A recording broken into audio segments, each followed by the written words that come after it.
जय श्री राम।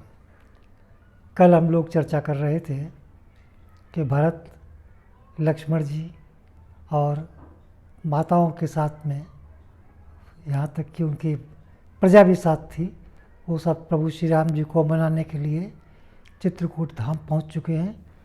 और इसके साथ साथ वहाँ पर मंदाकिनी में उन्होंने स्नान किया है। स्नान करने के बाद भरत जी ने सबको वहाँ पर रोक दिया है, इस आशय के साथ कि मैं और शत्रुघ्न को लेकर के हमारे साथ निषाद राज श्री राम जी के पास चलें और उनको पहले हम कोशिश करते हैं कि मनाने की, बाकी की स्थिति आगे प्रभु के हाथ में है। इधर प्रभु श्री राम जी को शुभ सुगन हो रहे हैं कि उनका दाएं अंग फड़क रहे हैं, लेकिन माता जानकी के साथ में इसके बिल्कुल विपरीत उनको स्वप्न हो रहा है। रात में नींद नहीं आई है, इसके बावजूद भी उन्होंने स्वप्न देखा है, यानी कि जागृत अवस्था में, कि भरत सेना सहित यहाँ आए हैं, अब वो परेशान हैं। इसके साथ जो उन्होंने दूसरी चीज़ देखी है कि माताओं की वेशभूषा बिल्कुल विपरीत है, तो उन्होंने इसकी चर्चा राम और लक्ष्मण जी के बीच में की है। तो राम जी कहते हैं कि तुम्हारे जो सुगन कहते हैं ये तो कुछ अनहोनी का इशारा करते हैं, लेकिन लक्ष्मण तुम्हारी बात कुछ और है, और लेकिन मुझे जो सुगन हुए हैं वो एक शुभ सुगन है। तो इसलिए देखते हैं क्या होता है। इसी बीच में कोल भीलों ने आकर के उनको सूचना दी है कि प्रभु भरत जी वहाँ पर आ चुके हैं मंदाकिनी के तट पर, और उनके साथ बड़ी विशाल सेना साथ में है। लेकिन थोड़ी ही देर बाद वो क्या देखते हैं कि वहाँ पर शत्रुघ्न जी और भरत जी के साथ में निषाद राज तेजी के साथ ऊपर चले आ रहे हैं। प्रभु श्री राम जी भी आगे बढ़े। हालांकि लक्ष्मण जी कह रहे थे कि मैं चाहे कितनी भी बड़ी सेना हो, उनके शंकर जी भी उनके सहायक क्यों ना हो जाए, ब्रह्मा जी भी क्यों ना उनकी सहायता करें, आज मैं उनको, उनका जो विचार है कि मैं राम को जीत लूँगा, मैं अकंटक राज्य करूँगा, ये होने नहीं दूंगा प्रभु। लेकिन फिर भी श्री राम जी ने उनको शांत किया। इसी बीच में दोनों ने आकर के, शत्रुघ्न जी के साथ भरत जी ने प्रभु श्री राम जी को दंडवत प्रणाम किया है, जैसे एक लाठी सीधी गिर पड़े। उन्होंने उठाया और उनको हृदय से लगाया। इसके बाद उनकी ये भावना देख करके पहले भरत जी राम जी से मिले, फिर लक्ष्मण जी से मिले, इधर शत्रुघ्न जी ने फिर राम जी से मिले और लक्ष्मण जी से मिले। कुल मिलाकर के चारों भाइयों ने आपस में जो उनका मेल मिलाप था, सारी शंकाएं वहाँ पर एक दूसरे की दूर हो गई।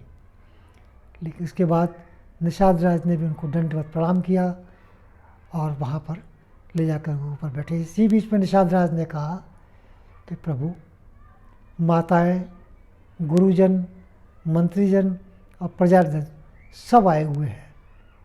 तो इस पर श्री राम जी ने शत्रुघ्न जी को वहीं रोक दिया और लक्ष्मण जी को साथ लेकर के भरत जी के साथ वो मंदाकिनी के तट पर आ पहुँचे। आने के बाद उन्होंने गुरु जी का दंडवत प्रणाम किया, फिर उन्होंने मंत्रीजनों को प्रणाम किया और फिर इस प्रकार वो सबको लेकर के ऊपर आए।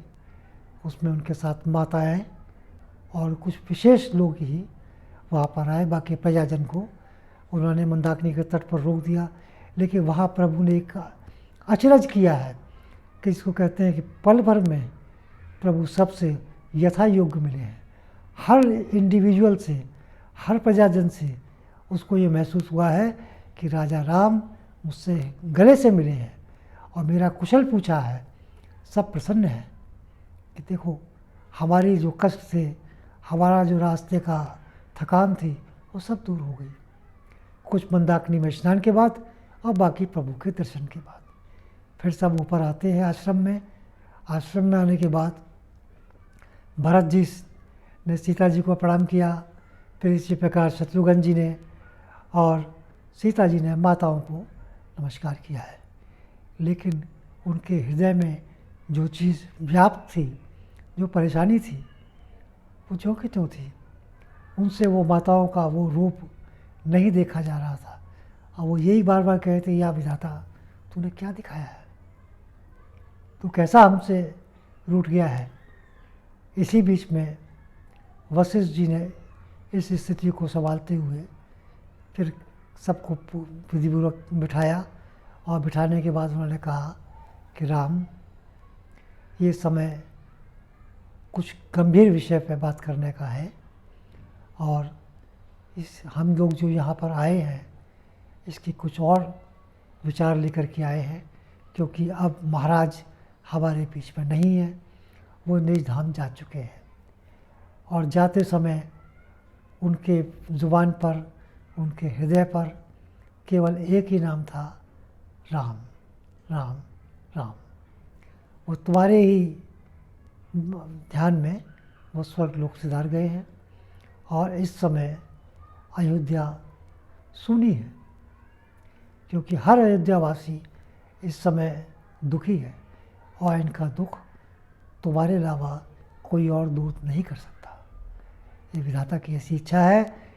तो सब लोगों की ये इच्छा थी, इसमें विशेष तौर से भरत की, कि हम सब सामग्री लेकर के आपके अभिषेक का यहीं पर अभिषेक करना चाहते हैं, ऐसा विचार करके हम आए हैं।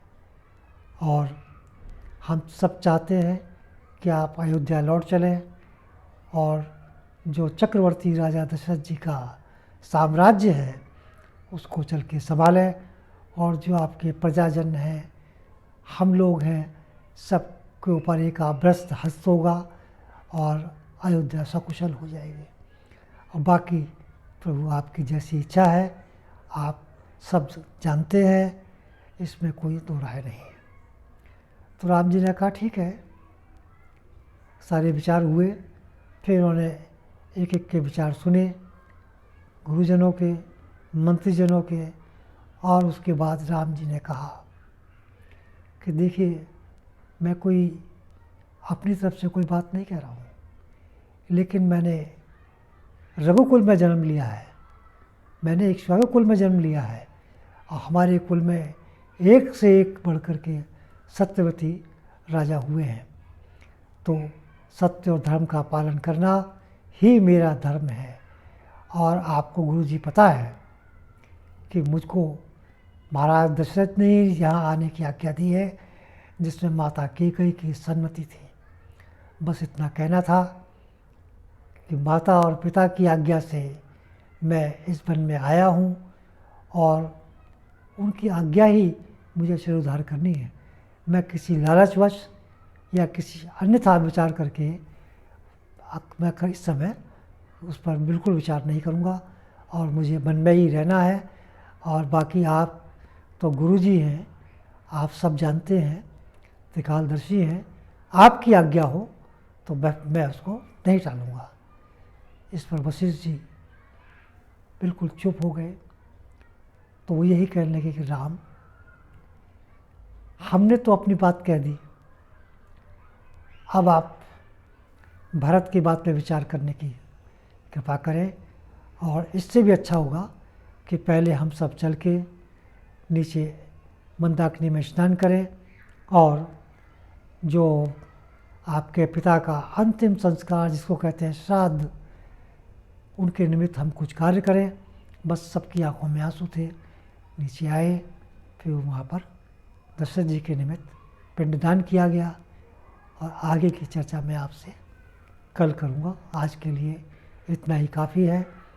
और मैं ये आपसे कहना चाहता हूँ कि यदि आपको ये राम कथा पसंद आ रही हो, देखिए मैं बार बार इस बात को कह रहा हूँ कई दिन से कि राम नाम जीवन आधारा, सुमरि सुमरि नर उतरे ही पारा।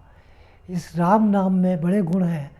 अगर केवल आप राम का नाम आलस्य से भी लेते हैं, और किसी भी तरह से आप नाम लेते हैं या सुनते हैं, तो इसमें आपका कल्याण निहित है। और जो आपके प्रियजन हैं, जिनको आप बहुत प्यार करते हैं, जिनका हर तरह से आप कल्याण चाहते हैं, तो मैं ये चाहता हूँ कि उनके निमित्त आप इसके लिए सब्सक्राइब करें, इसके साथ शेयर करें, अधिक से अधिक शेयर करें, और बेल आइकॉन दबाएं, ताकि आपको समय से इसका नोटिफिकेशन मिलता रहे और इसका आप आनंद ले सकें।